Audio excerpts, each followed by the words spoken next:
sida uu sharaxay gudoomiye Cabdiqani waxaa jira habraac la dejiyay oo ay tahay in la raaco taasoo guddiga doorashooyinka isku dhafka ah ee madaxweynaha Jamhuuriyadda Federaalka Soomaaliya ay diyaariyeen. Kow waa in loo hoggaansamo awaamiirta ciidamada mas'uulka ka ah amniga. Ciidamada Soomaaliyeed iyo ciidamada AMISOM ayaa ka shaqaynaya amniga. Awaamiirta ciidamada meel kasta oo ay joogaanna waa in loo hoggaansamaa. Waxaa mamnuuc ka ah goobta doorashada hub haba yaraatee wax huba oo la ogolaanayo in halkan ay yimaadaan gaar ahaan meesha wax lagu qabanayo doorashadu ma jirto. Waxaa sidoo kale mamnuuc ka ah gudaha goobta doorashada wax lacag in lala yimaado. Waxaa sidoo kale mamnuuc ka ah aaladaha elektaroonikada sida telefoon, computer, iPad iyo waxyaabaha muuqaalka iyo lagu duubo codkaba in ay dadku la soo galaan. Taasoo wax loo qorsheeyay in la dhigo meelo guddigu uu qorsheeyay taasoo telefoonada iyo la dhigi doono.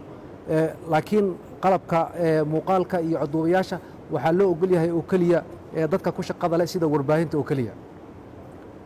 Waxaa sidoo kale gudaha teendhada ka reeban in laga sameeyo ololo doorasho haba yaraatee inta doorashadu marka ay bilaabato codayntu bilaabato kadib wax olole doorasho ah oo laga dhex samayn karo haba yaraatee teendhada gudaheeda ma jiraan sida guddigu go'aamiyey.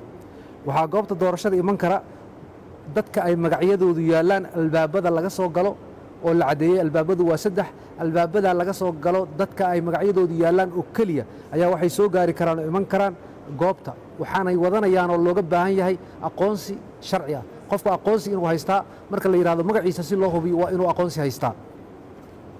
Waxaa sidoo kale guddiga doorashada u mahadcelinaya dadka Soomaaliyeed gaar ahaan dadka ay saameyn doonto maalinta weyn ee hadda gudoomiyuhu uu ka hadlayay.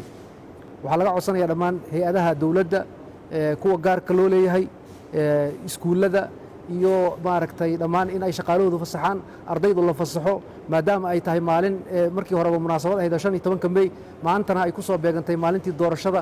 Waxaa laga codsanayaa marka in iyaguna ay shaqaalaha aan muhiimka u ahayn shaqaalaha muhiimka u ah mar walba meel walba kulley way keensanayaan laakiin shaqaalaha aan muhiimka ahayn in la fasaxo. Xildhibaanada iyo maaragtay dadka kale fasax u haysta imaashiyaha goobta doorashada waa inay baabuurtooda uga soo tagaan meelaha loo qorsheeyey oo aanay wax haba yaraatee gaari ah ama gaadiida oo ay la imaanayaan ma jirto. Marka waxaa loo diyaariyey gaadiid iyo basasaa loo diyaariyey kuwaasayna soo raacayaan cid baabuurtooda la imaanaysa ma jirto. Dhammaan xildhibaanada labada gole golaha shacabka iyo aqalka sare waxaa lagu adkaynayaa in ay soo gaaraan teendhada ugu dambeyn 8 subaxnimo. Waxaa sidoo kale la qorsheynayaa in hawshu ay bilaabato 10 subaxnimo. Sidaa darteed guddiga waxa uu ku adkaynayaa dhammaan xildhibaanadu inay waqtiga ilaaliyaan si doorashadaasi waqti fiican loo qabto maadaama dadka Soomaaliyeed oo dhan indhahoodu ay halkan ku soo jeedaan. Ugu dambeyntii waxaa loo mahadcelinayaa ciidamada qalabka sida Soomaaliyeed guud ahaan ciidamada noocyadooda kala duwan ee ka shaqaynaya amniga. Waxaa sidoo kale loo mahadcelinayaa ciidamada ADMIS ee taageeraya. Wabillahi tawfiiq.